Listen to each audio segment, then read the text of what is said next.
Good morning. Good morning. Very early morning. Make sure my sound is good. You should be good to go. All right. So, welcome. Welcome. Let's see. Make sure my audio is good. Come on, baby. Is it working? All right. Should be working. You know what? There's something I forgot to do.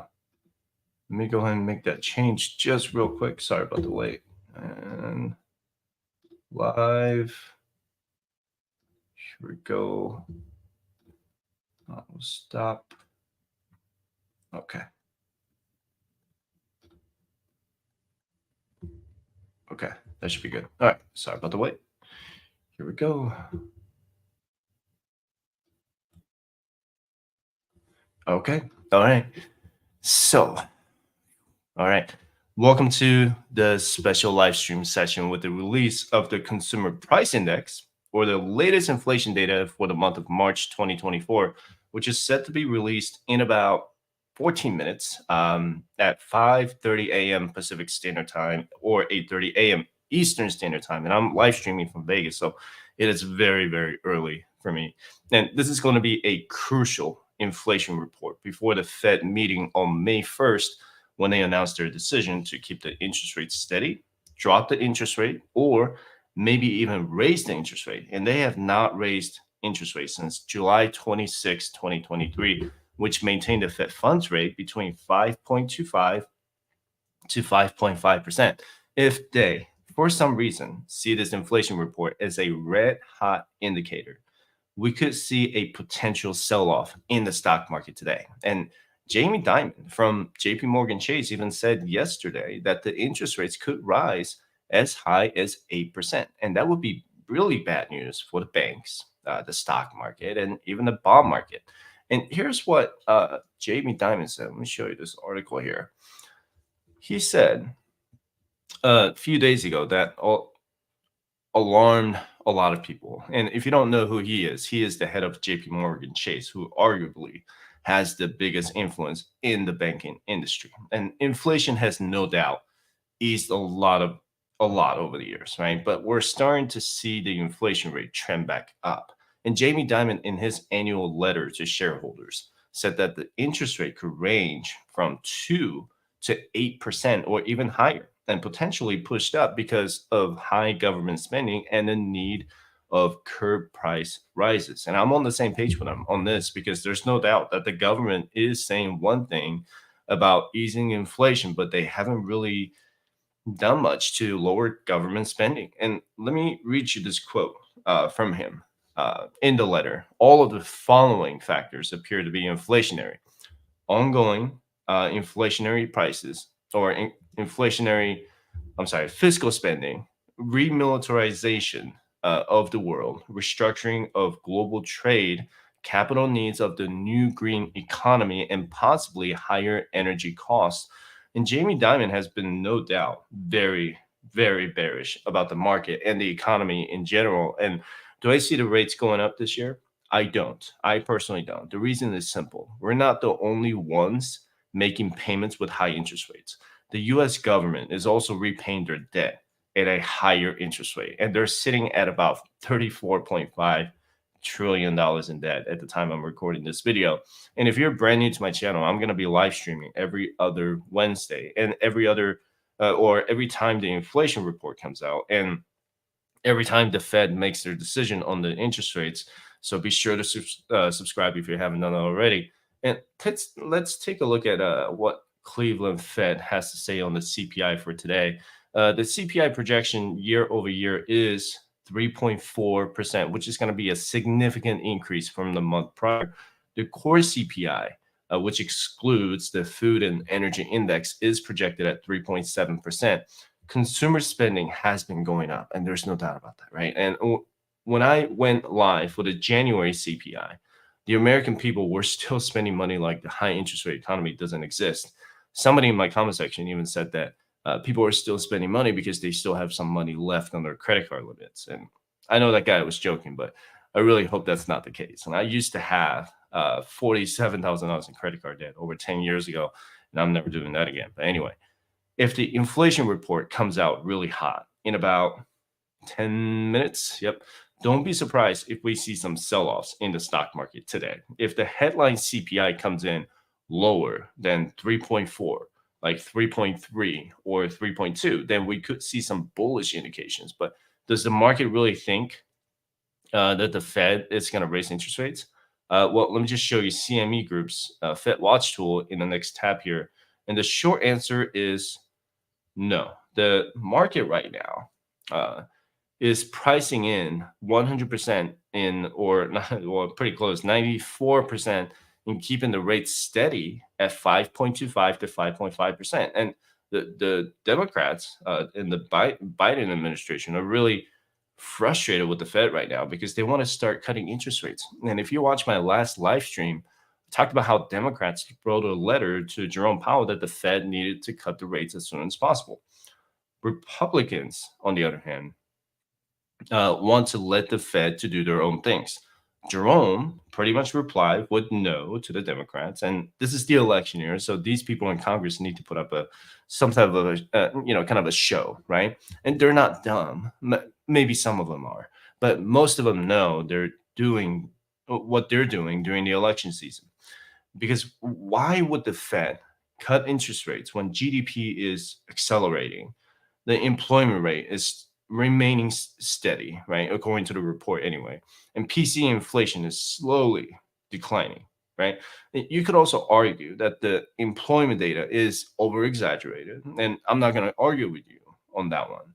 And June is still the more realistic month to cut interest rates if you take a look at this one. And that's also according to the summary of economic projections and everybody else's prediction, right? And my prediction too. The market right now is pricing in about a 50% chance that the Fed will cut interest rates by 25 basis points. And could this change? Absolutely. Remember that the new summary of economic projections will come out on June 12th at the same time the Federal Reserve makes its decision to cut interest rates. And it could become even more hawkish by keeping the interest rates where they are. And that's what Jamie Dimon was kind of talking about in his annual letter. And the Fed could easily keep the rates where it is now if the inflation report continues to remain hot in the foreseeable future. And I'll be live streaming every time the inflation report comes out. So be sure to subscribe if you haven't done it already. I know I already said that, but I just want to remind you if you're just tuning in now. And speaking of unemployment, the unemployment rate fell from 3.9 to 3.8%. So if you say that the report is made up or over exaggerated or whatever, I'm not going to argue with you on this because I'm starting to raise my eyebrow on the jobs report too. It's just my opinion, so I'm not going to elaborate on that. But from my perspective, working in the financial sector, there are a lot of American people who have two jobs just to be able to afford rent, groceries, and other basic necessities. And that's essentially, or especially true for people living in California, New York, Texas, and other major metropolitan areas with a higher cost of living. And the American people are pretty fed up right now with rising rent and gas prices. And if you look at the consumer sentiment report, and that's just what it shows. And it's really interesting that when people are asked, how do you think the economy is doing? You know, people say, it's not that great, you know, but when they're asked, how are you doing? They're like, oh, not so bad, right? So the sentiment itself is still somewhat bad. And that's what the Democrats are really struggling to kind of fight that before November, essentially. So the economic report may seem fine to Wall Street or maybe even the White House, but a lot of people are really, just struggling with rising costs of goods and services. I also completely agree with many of you in the comment section that you should be able to just have one job to afford your cost of living. And that's no longer the reality to many people, unfortunately. But anyway, let's go back to the report. The U.S. economy added more than 300,000 jobs, or 303,000 jobs to be exact, and just in the month of March, which was a significant increase from the previous month. And take a look at the job sectors and the job growth here for each sector on how much they grew in just 1 month for the month of March. And I've been very, very bullish on the healthcare sector because many baby boomers are retiring from the workforce, and healthcare continues to add more jobs by 81,000 jobs in just 1 month. And government employment also rose by 71,000, and leisure and hospitality rose by 49,000 right here. And construction is another sector that's been booming for a while, and they added another 39,000 jobs in the month of March. So this is going to be very, very interesting going into for the rest of the year, right? So we're all wondering if this jobs report will continue to grow, and going into November and December and see where it ends up. This is another interesting chart that I want you guys to take a look at. Look, Wall Street think, what does Wall Street think the stock market will do for the rest of 2024? Well, JP Morgan here. Well, they think the S&P 500 will end the year with 4,200 points. It is right now like 5,200 points. So that's like a 20% decrease from where we are now. And Morgan Stanley and Evercore, they're just as bearish at 4,500 and 4,750 points. Wells Fargo thinks the S&P 500 will finish with 5,500 points. Oppenheimer, UBS, Bank of America, and almost everybody else believe the S&P 500 will finish the year with 5,400 points ish, right? And we're in the earnings season now. We just kicked off for the first quarter of 2024. And if their profitability, EPS, or the bottom line comes out weaker than expected, but the stock prices just keep going up, then the stock valuations will probably end up being too high, right? And keep in mind that how the stock market performs doesn't necessarily reflect the current economic condition. That was proven in 2020 and 2021, right? And the stock market could see a little bit of correction if we see rough earnings in Q1, Q2, and Q3. But I'm also finding many stocks that are very, very much undervalued. And if consumers continue to spend the way they do, company revenues should continue to increase. And I care more about the net profit when I read these reports, because if inflation continues to rise, then that's going to eat away at the company's profit, right? So when the report comes out, I want to pay attention to shelters because it's been the largest contributor to the monthly all items increase. And I would guess that the energy prices are also going up. And I'm also going to pay attention to motor vehicle insurance because that's one thing that's been frustrating to the American people, is how much they have to pay for their homeowners insurance, car insurance, and property insurance. And if you haven't noticed, your car insurance and homeowners insurance have likely gone up a lot, by a lot. And mine nearly double in the last 2 years. And I also want to take a look at energy, transportation services, and vehicles. And this new report that's coming out in a few minutes, in about 1 minute actually, might even show signs of deflation in certain sectors. So let's take a look and see how the market is doing.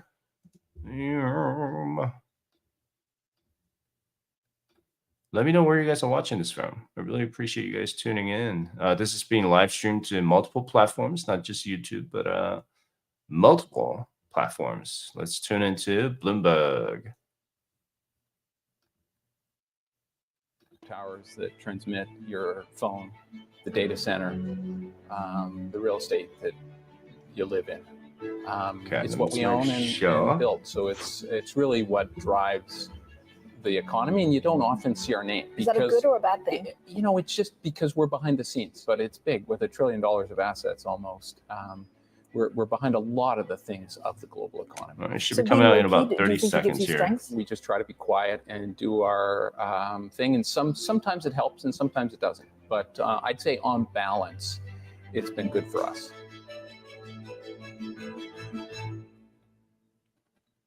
Welcome to the world of decentralized finance. You can see the massive gains for the OG crypto coin. Breakout we have all perhaps long awaited, finally realized. We'll see if it sticks. Bloomberg's covering all things crypto, the people. There's no question.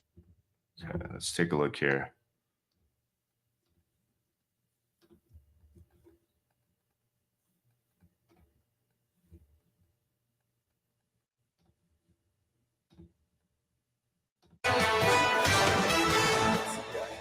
Inflation data, 20 seconds away. The scores going into it look like this on the S&P 500. Equity futures positive by 0.16%.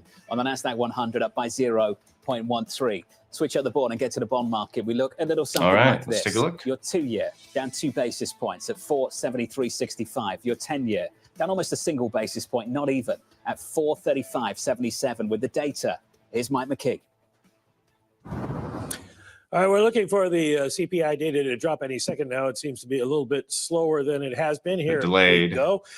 We're starting to get some numbers in, and we are high on the high side, 0.4% for both the headline and the core on a month-over-month basis. That pushes the year-over-year number from 3.2% to 3.5% for the headline, and for the core, we Inflation go to 3.7 from 3. I'm sorry, we go to 3.8 from 3.8, so no change there. So a disappointing result in terms of the headline numbers. We'll take a quick look and see what we can find in terms of what pushed the numbers up. Food prices were not a problem, up just a tenth. Gasoline up 1.7%, so that's not a major issue. And then we always want to check the used cars and trucks. They fell by 1.1%. So there's something else in here that is pushing it up. It looks like shelter costs unchanged, basically up 0.4%. So I'll take a deeper dive into this and see if we can find out what the problem was. I don't even need to go through the markets, Mike. You can guess. Another bump in the road, really. Equity futures on the S&P 500, negative 0.9%. We're down across the board. Market sell-off is already 1 starting. percentage point. The Russ sort of small caps negative by more than 2. Turn the page, get to the bond market. At the front end, yields up by 12 basis points. New highs for the year. Yeah, let's. I'm going to take a look here, and it looks like the gas prices have gone up significantly, and I'm sure that's not a surprise to many of you. And let me pull up the report here just so that you guys can see before Bloomberg really gets to it. But I love Bloomberg. They do a really good job with that. Let me just go and share the screen here. Okay, so if you need to pinch and take a look at the whatever the device that you're working on, just pinch on your screen and you can always zoom in. Okay, I don't want to zoom in too much so that you guys are not going to be too zoomed in. But if you take a look at food and food away from home, it looks like food stay flat. Nothing's changed there. If you look at energy, that is energy's gone up a lot. 1.1% in 1 month, and gasoline at 1.5, and fuel oil at 1.7. I'm sorry, fuel oil is down negative 1.3, but gasoline went up by 1.7%. That's in 1 month. Energy services 0.7, electricity at 0.9, and commodities went down. Okay, commodities, less food and energy commodities went down. New vehicles went down negative 0.2, and used vehicles went down by negative 1.1. That is very significant here. Apparel went up, clothes, right? Medical care commodities went up by 0.2, and services, less energy services, went up by 0.5. Wow, transportation services went up by another 1 point. That is a very, very big jump at 1.5%. That's 1 month. At 1 point, even like 0.2%, 0.1% is significant. It is a very significant move. If you think about how inflation moves, right? If it moves by 0.1% every single month, 0.1 multiplied by 12 months, that would be what? 1.2, right? So if you really think about it, 0.1 is significant. 0.2 is even more. 1.5 is outrageous. So I want to take a look and see what else is in here. Okay, so food, groceries decreased over the month. Okay, index for meats, poultry, let's see, fish and eggs rose. Okay, fish and eggs rose 0.9%. Eggs are rising again, fellas and ladies. The food away from home index rose 0.3% in March after rising 0.1% in February. Something is really increased. Let me find that. The food at home index rose 1.2% over the last 12 months. The index for other food at home rose 1.4% over the 12 months. Yep, got that. Something went up huge. to give us that 3.5. Remember the projection earlier, I said it was 3.4%, and this is 3.5. So that's the headline CPI. And the core CPI came in at 3.8. So like I said earlier, folks, inflation is going back up. And let's see what the Fed is going to do for their meeting. That's happening in about 3 weeks. So maybe Jamie Dimon is right. Maybe they will raise interest rates. I just don't see that happening during the election season, but let me know if I'm wrong. Energy, okay, 1.1%. Gasoline, 1.7%. Energy index increased 2.1%. Yeah, let's see. Medical care went up. Take a look at this. Motor vehicle insurance index. I remember I was talking about that earlier. It rose by 2.6% in March. That is crazy. It is still going up. That's a 0.9% increase in February. So the index for apparel increased by 0.7%. So yeah, motor vehicle insurance, it is still going up like crazy. And there are people driving without insurance right now because they just can't afford it. Don't do that though. It is in some states, I don't know if it's all states, you can't not drive without your insurance. So the index for all items, less food and energy increased 3.8%. Okay. So something else I feel like that is rising significantly, and the market is down a lot by about 1.3% right now. And the market is not reacting well. And I'm going to do some deep dive on this. What I'm going to do is I'm going to share Bloomberg and enjoy watching them while I'm doing some deep dive. Increase, which creates this question of how much more could inflation rise.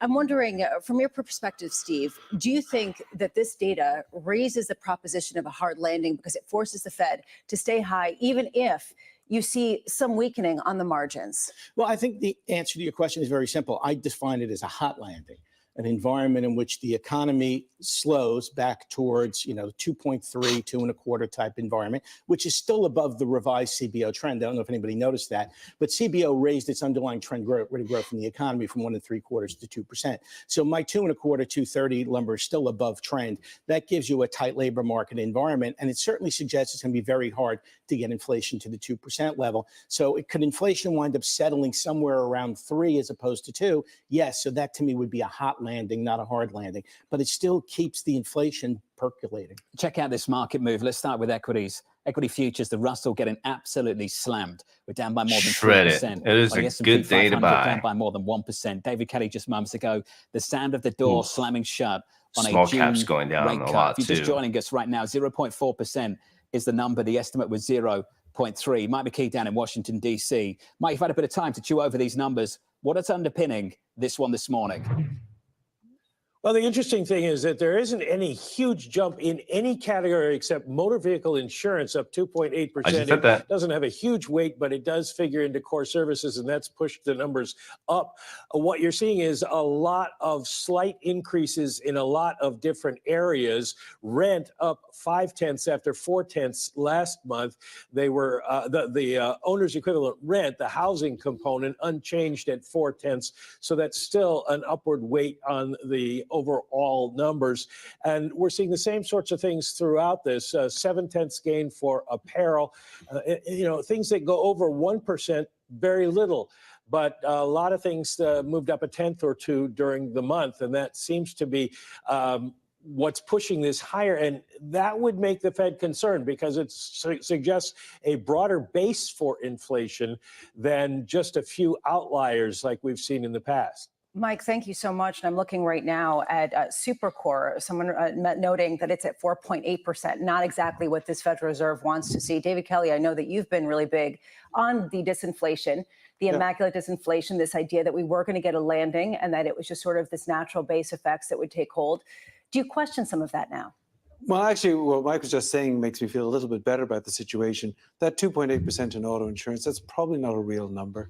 I mean, last month they were saying that auto insurance rates were up 20.6% year over year. Now, I know they're up. I don't believe that negotiated auto insurance rates on a month-to-month basis are actually going up that much at this stage. I also don't believe that a year from now we'll be seeing also 20.6% on auto insurance. We must have gone up some more. And then also if rents are up, then the owner's equivalent rent is up also. So that it sounds like it's still the same problem of, about over 80% of the year-over-year inflation that we're seeing is coming from auto insurance and the government's measure of shelter costs. And both of those are very smooth, badly measured things which should come down over time. I will admit that inflation has come, this is too much for the Fed, and they won't want to look into more details to find a reason to cut here.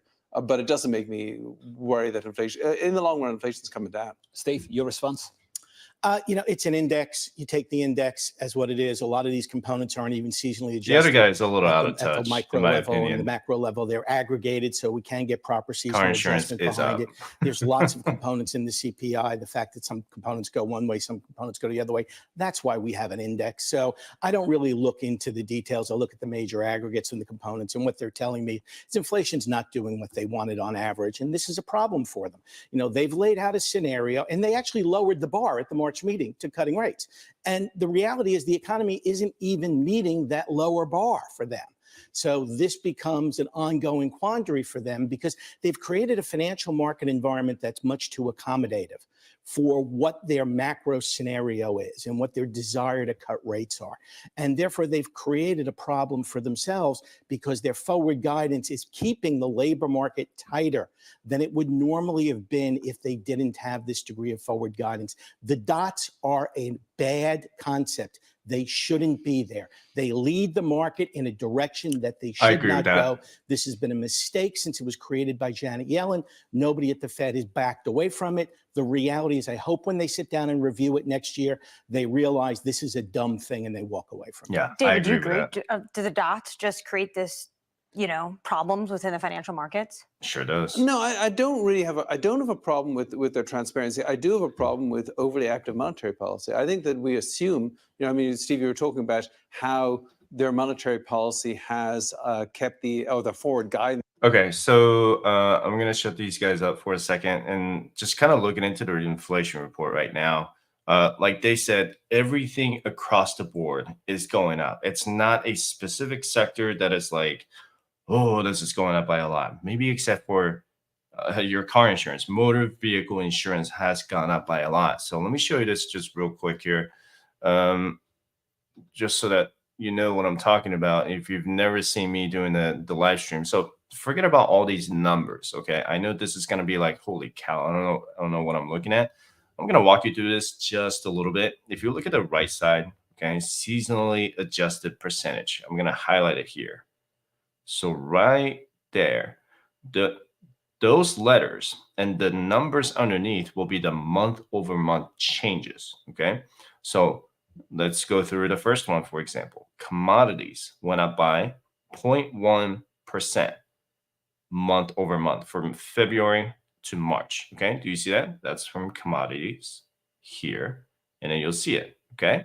So if you've never read this before, that's okay. It does take a while just to kind of get used to it. But if you look at the general report for everything, if you start from the top to bottom, what I always look for is anything that's above 0.5% or maybe 1%. And I don't see anything that is like significantly more than what it should be. I mean, it's really interesting. If you read the report, it even tells you photography went up by 0.1%, pets up by 1%, right? So pets, pet products and services, they're definitely going up. Let me know if you got dogs, cats, whatever, you can probably relate to that. Videos and audio went up by 0.6%. Household energy went up by 0.6%. Private transportation went up by 0.9%. However, vehicles, new vehicles went down by a negative 0.2%, and then the used vehicles went down by 1%. So, how does that affect the transportation services? We'll see. It is slowly trending down. Public transportation is still going up, and new and used vehicle overall is negative 0.2%. Okay, so that is really what's going on here. And I looked over the report while you guys were watching Bloomberg, and whether those two old guys are arguing about what's better and what's not. Generally speaking, everything has gone up. People are still spending money. The government is spending money, but this is a consumer, right? So this is a consumer price index. So American people in general are still spending money. It's crazy. Some of the let me see, sporting events went down by 8.9%. Cool. So those are the things that you can see. Pet services, again, pets went up by 1% or almost 2%. Well, veterinarian services went up by 2.5% in 1 month. Wow. Okay. Subscription purchases, rental of videos went up by 3.8%. Motor vehicle repair, this is what's been a pain in the butt here, is 3.1%. A vehicle repair, that's what motor vehicle insurance, that's what they're all saying, right? That's why it's going up. But look at this. Insurance went up by 2.6% just in 1 month. And year over year, it's over 24%. Oh, I have to scroll down and take a look at it, but it's over 24% increase. Ridiculous. Again, vehicle maintenance and repair went up by 1.7% right there. 1.5%, 1.2%. Yeah. Somebody in the comments says, no, I don't think it really depends on who. Yeah, you know what? I'm not going to touch on the election there. Let you guys argue on that one on your own. Let's see. Elders, wow. Care for elders at home went up by 5.9% in 1 month. Interesting. Yeah, so the market in general, my gosh, the consumer price index, pets, I keep seeing pets going up by a lot. But everything in general went up. So the demand is up. People are still spending money. Wage growth is there, but certain sectors are struggling with employment. So, yeah, I'm looking at apparel. Clothes went up. Pets went up. Motor vehicle insurance went up. Vehicle repairs went up. Drugs are stagnant, about the same. Okay. And housing still going down, but yeah, houses in general are still going up. Okay, so let me go back to everything is pretty much summarized. Let me go back to the first page here. Okay, index for shelter. Okay, and index for gasoline combined. These two indexes contributed over half of the monthly increase in the index for all items. Okay. The energy index rose by 1.1% over the month. Food index rose over by 0.1%. So yeah, there's nothing that is like, wow, this sector is getting screwed or anything like that. It's just pretty much everything across the board has gone up, especially pets. So if you got pets, I'm sorry. But let's see what they're still talking about here. I mean, we've seen increases we're at a 15-year high on the labor force participation rate for the working age population. We've got massive immigration, which is generating labor supply. Year-over-year wage growth at its lowest level since June 2021. So we don't really have a problem there. And then in the longer term, inequality, competition, just the and the lack of, I mean, we've had virtually no strikes so far this year. The lack of any union pressure to push up wages, all that suggests to me this is fundamentally disinflationary economy. I tend to agree with Steve that there are cyclical forces which are making it just a little slower coming down. But I'm fine with the idea that inflation is going to be drifting down, and there's going to be a time when we're all sitting around this table wondering what the Fed's going to do to push it up. You've said a few times that this disinflationary trend, which has hit some bumps in the road over the last few months, had nothing to do with the Federal Reserve. when you just talked about the labour market, you talked about forces that had nothing to do with the Federal Reserve. Why doesn't that play into what Governor Waller is saying, which is basically why do anything at all? What Kashkari is saying is why cut rates this year? Why doesn't that just play into that idea? Because you're starting in the wrong place. If the Federal Reserve was at a neutral level, I think the neutral level for federal funds rate is a lot higher than 2.6%. But if they were at, say, 4, then yeah, they should just focus on their golf game. They do not have as much impact on the economy day to day as they think. They spent a decade trying to speed the economy up, failed. Now they've been trying to slow the economy down, failed. It's clear that they are in a very rough stream with a very tiny paddle, and they are really not moving the boat at all. And so what they can do, though, with a lot of this active monetary policy is disrupt financial markets, misprice assets. Last decade, we mispriced housing terribly, and now a large chunk of younger Americans can never buy a house because home prices are just too high when you've got normal mortgage rates. We've mispriced a lot of speculative assets, meme stocks and mega cap stocks of some kinds, and cryptocurrencies. All were, these things were funded because the carrying cost of crazy was 0.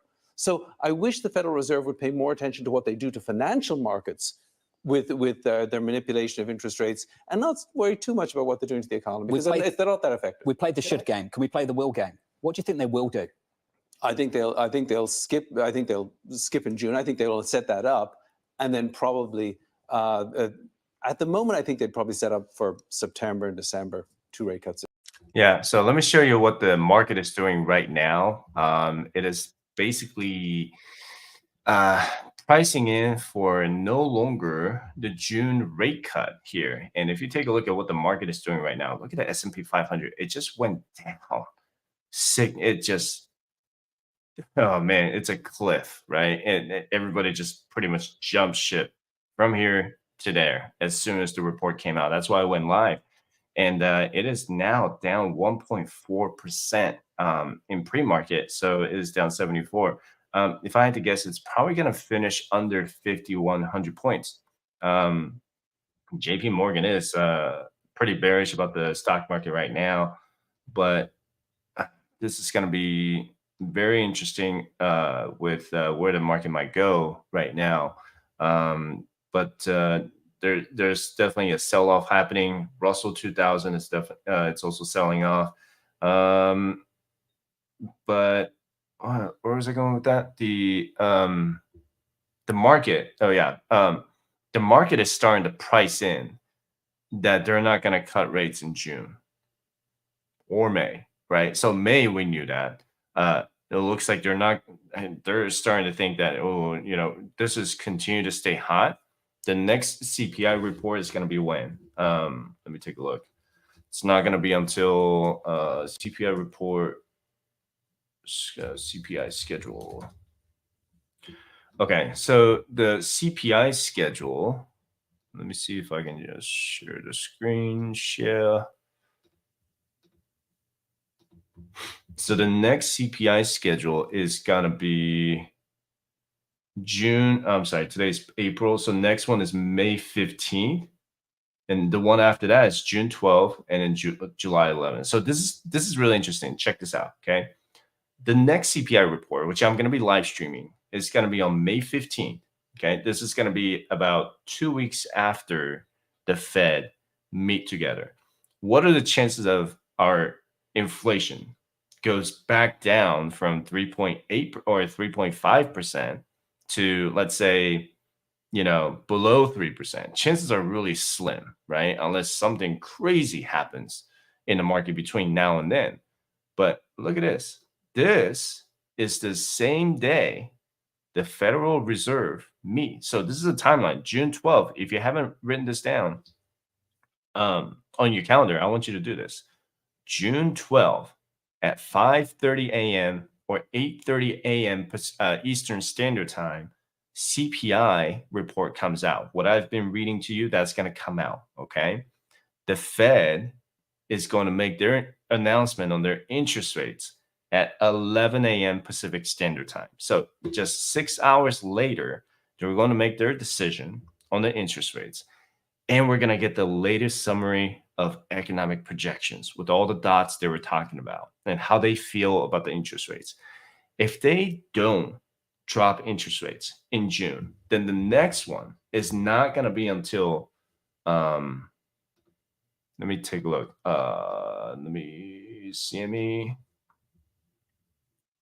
July, right? July 31st. I want to make sure that I'm saying this correct. This would be crazy if CME Fed Watch Tool just changed this from basically no rate cuts for the month of June. Come on, load. I'm not sure what's going on here. They're definitely updating this data right now, and everybody's on this website. You see how slow it's loading, right? It's not my internet. It's got the maximum speed right now. So, yeah, okay. So it's, come on, I need you to load here.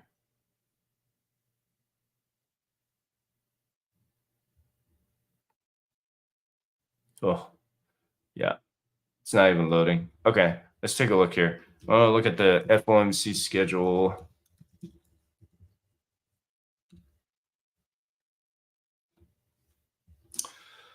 Uh, 2024. Yeah, the next one they're meeting on May. They're gonna make their announcement on May 1st. Interest rates are not gonna drop, but this right here, June 12th, you see it? Okay, we'll see what happens. They might not even cut their rates then, and now they're talking about not even cutting rates in July. Maybe not till September, November, December. So how many Fed meetings do we have left? 1, 2, 3, 4, 5, and 6, right? First one, the first one coming up, that's not going to happen. June, that's almost not going to happen. July, September, November, December. So they were going to do 3 rate cuts in 2024. That's probably going to come down to like 2, maybe 1. Maybe Jamie Dimon from Chase is onto something here. You know, people were saying that there's no way, it's election year. But the Fed could just say, you know what, Congress, we need to keep the rates where they are. So this is going to be pretty interesting. Inflation coming in hot. I don't know why. What are people spending money on? Really, just kind of makes me nervous about what's going on here. Could we see a recession happening? Maybe. But yeah, I can answer some questions here. And appreciate you guys tuning in. If you're just if you came here to tune in on CPI, I really appreciate you guys being here. I'll answer some questions before I go. Get some in the DM here. Another platform. How long should I stay at one job? Okay, consider the employer. Should I consider the employer vesting schedule into consideration? Yeah, absolutely. You have to kind of like manually calculate how much that's going to cost you, right? So if you're going to leave your job now and you're getting like a 10% increase or 20% pay increase, and losing that employer vesting or employer matching your 401k or the pension fund, you have to kind of manually calculate how much that's going to cost you and see if it's worth it, right? Because when you get that new job and let's say you have 10%, 20% increase, and now that going from, I don't know, $75,000 a year going into $100,000 a year, and the new employer has a new 401k match that's even more than your current employer, then your employer match is certainly going to go up. So here's something that I do want you to like pay attention to is go to your HR and find out what the employer match vesting schedule is going to be for your previous employer and the current employer. Okay. I have a terrible handwriting, so I've been judged on that quite many times. So I will type it out. Okay. So you guys don't have to freak out in the comments. So take a look at your employer match 401k. Okay. So 401k usually goes like this, from my experience anyway, and it's most employers too. If you stay with the company for 3 years, you get 100% vested in your 401k. And if you, let's say you stay with the company for 2 years, then you get 75% vested. And then if you stay with them for 1 year, it's, let's just say 50%. And if you quit, well, let's just put quit less than 1 year.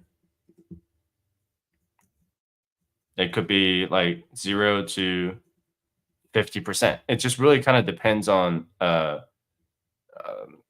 employers. They get to dictate what the timeline is. Okay, so make sure to find out what that's going to be, and if this is going to be, if you have a lot in there, let's say you contributed a lot, and you're like less than 3 months away from 100% vested in employment, don't tell them that, right? Don't tell your employer that you got like 3 months left until 401k is completely vested.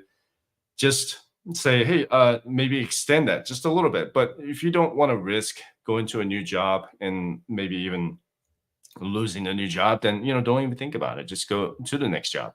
But just for the purpose of this conversation, oh man, I didn't mean to close that. Okay. The other thing I want you to consider is pension vesting schedule. Take a look and see if whoever you work for has a private pension or any type of pension. So pension vesting schedule. Okay.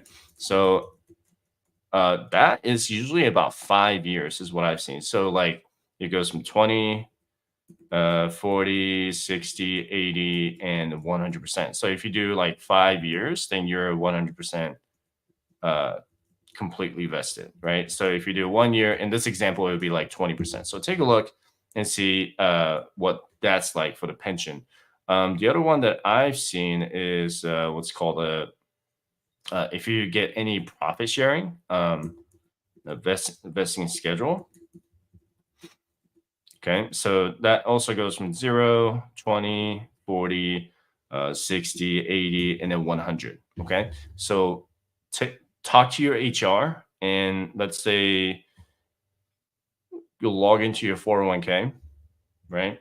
And there. Let's do nope. People don't like that kind of color. There we go. Okay, so let's say you have 10,000. That's all employee match. Okay, so if you have to leave at 4 years, or let's say 2 years, you're only going to take 75%, right? The math is easy. Then you get 7,500 in your pocket, and you just lose 2,500 back to your employer. That's how it works. That's how easy it is. When you log into your 401k, and if you go to contribution details, this is pretty much the same for all 401k, 403b, or TSP. When you go into the contribution detail, it's going to tell you how much of your money is invested as an employee contribution. So that would be you, how much you contributed. And then it's going to show you how much your employer contributed. Vanguard is really good. If you have Vanguard 401k, I used to have it. I don't anymore. But for Vanguard 401k would actually, it used to tell me, this is how much time you have left until you're 100% vested with the current employer. And I was with that employer for 5 years, over 5 years, and I was vested by 3 years. And then it came with a private pension, not a whole lot, but it came with a little bit of cash value, and that vested after 5 years. So just make sure to take a look at this and plan accordingly. But if you feel like this is going to change my life and go into a new job, you're going from $75,000 a year, and then now your income is going to be 125. I wouldn't hesitate just to go, right? But if you're going from a job that's like, say, 75,000 to 85,000, and you got that profit sharing going on with the employer match, that could potentially make an impact in the short term, maybe even the long term. But just take a look at it and make sure that the math is adding up correctly. And if you have questions on that, you can always schedule your first session with me by going to firesidechat.com/coaching. So just make sure, take a look. Really good question, though. That is something that a lot of people are thinking about, that I want to switch jobs, but then, and I have this 401k profit sharing that's really great. How do I know if I should leave now or should I leave a little bit later, right? That's really the employer dictating on, all right, if I'm going to give you all this money, I expect you to stay with me for 3 years, 3 to 5 years, or something like that. But good question. Good luck with your journey. Okay. Take another question. Okay. Oh, that's a good one. Okay. I'm selling my house, moving to another state next month, and I'm going to have $400,000 in equity from the sale of this home. The next house I'm purchasing is about $420,000. Should I pay for it in cash or take out a mortgage loan for 6.9% and invest the profit? Okay, so the first thing I would ask is if you have at least $15,000 to pay the house in cash, right? If you have that set aside. And the second question I would ask is if you have enough emergency funds set aside too. So what you don't want to do is pay everything you have for that remaining 15,000. Let's just go with the cash option for a second. I'm going to get to the mortgage option later on.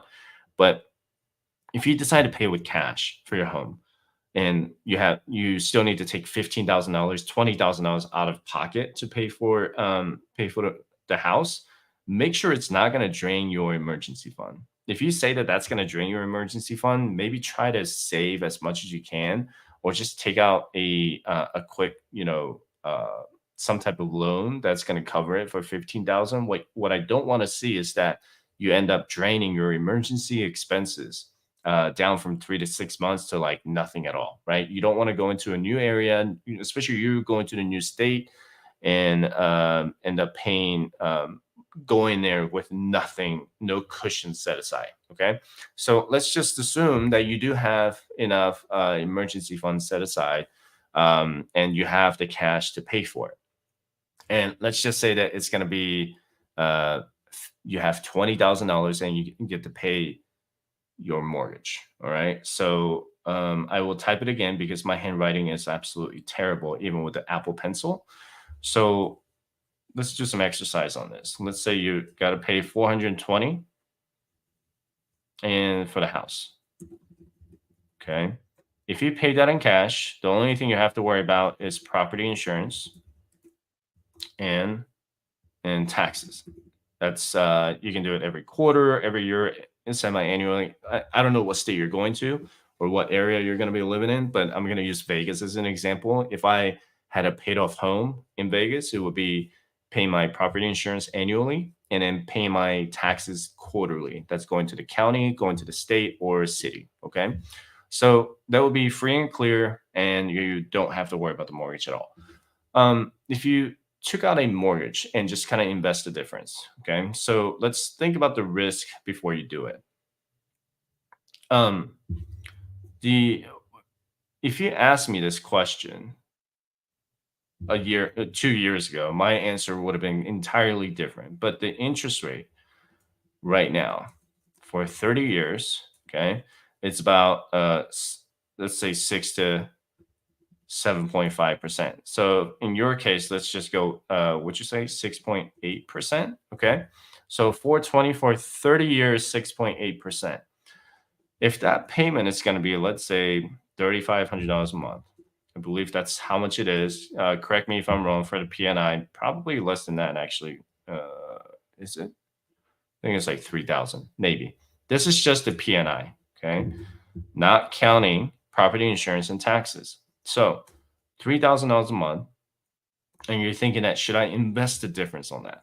Well, here's the thing, right? Nobody can know how the market is going to perform. So if you say, I just want to put money away in the CD for the difference of how much you would pay, well, CD is about 4 to 5%. So it's not even going to beat that 6.8%.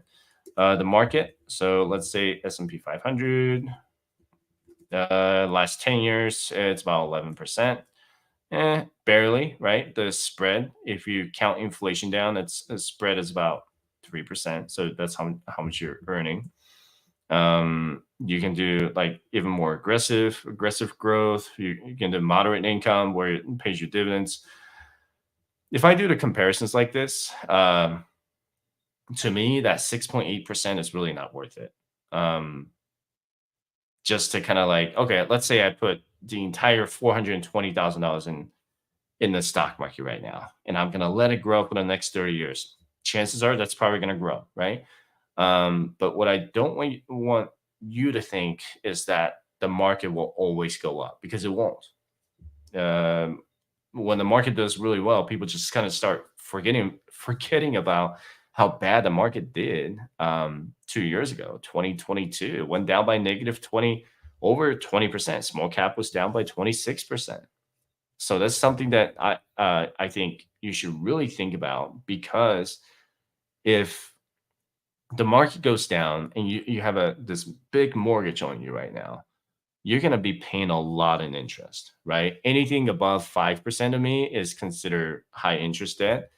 House is a little bit different, because if it's over 5%, the equity still builds, right? But can you touch the equity of your home? No, right? So you can't really touch that. Is it really worth investing into CDs and other high yield bond market or bonds or something like that? No, probably not, right? Could you have a better chance with the S&P 500? Possibly.